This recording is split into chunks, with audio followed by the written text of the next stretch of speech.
CommonJS is a community-developed JavaScript modular solution. It enables us to break our codes into different files and link them back together.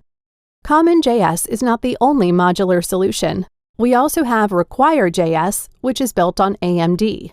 AMD means Asynchronous Module Definition. If you are a developer from mainland China, you probably have also heard of CJS, which conforms to CMD, Common Module Definition. CommonJS, Require.js, and CJS are all community-developed modular solutions. ES6 has brought us the JavaScript's own official modular solution, Import, Export.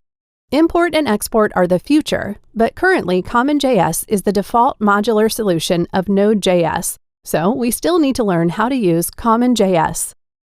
Currently, browsers do not support CommonJS or import and export. We need to bundle our JS files using a bundler like Webpack.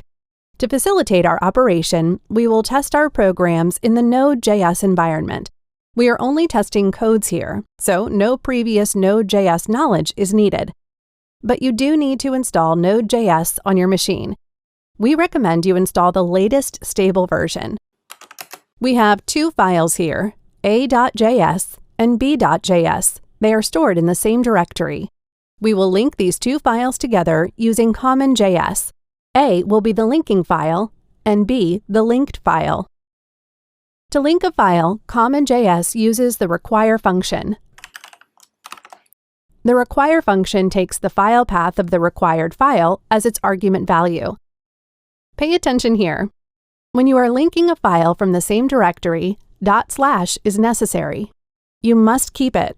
Otherwise, the require function will think you want to load a module from the node modules directory. Now, file B has been linked into file A. To run a file in Node.js, we use the node command. We put the file name behind it. The file name extension is optional. Because we haven't done anything in the two files, we won't have any output. Let's console log the file name in the two files.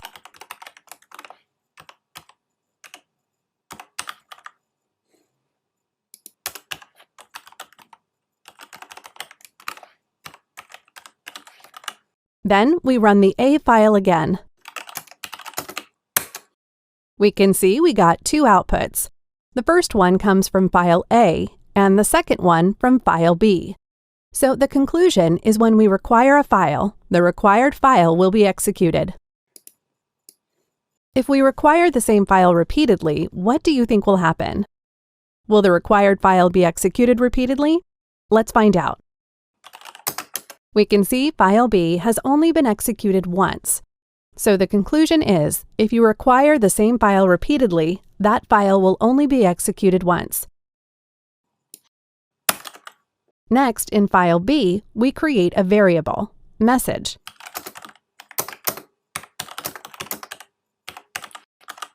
Since file B will be executed by file A, will file A be able to access the message variable? Let's find out.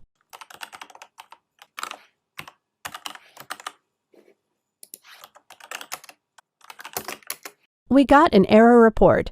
It says variable message is not defined. So the conclusion is variables from the required file are not accessible to the requiring file. The scope of the two files will not merge. But the reason we link another file is to access data stored in it. So what should we do? We need to set up a tunnel that links the two files. The exit of the tunnel has already been created. It is the require function. The entrance of the tunnel is module.exports.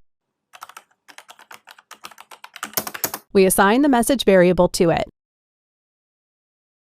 Now the message variable will be returned by the require function. We receive it using another variable. Let's test the program. We can see this time, file A has successfully output the value of the message variable. If you switch message into an object, class, or function, the result will be the same. Whatever you assign to module.exports, it will be returned by the require function. Actually, module.exports has a shortcut, exports. But when you are using exports, you cannot directly assign a value to it. Otherwise, the require function will return us an empty object. it will ignore the value we assign to exports. We can see we have an empty object here. You need to assign the value to exports as its property. We need to add a property name behind exports. Now the require function will return us an object with that property.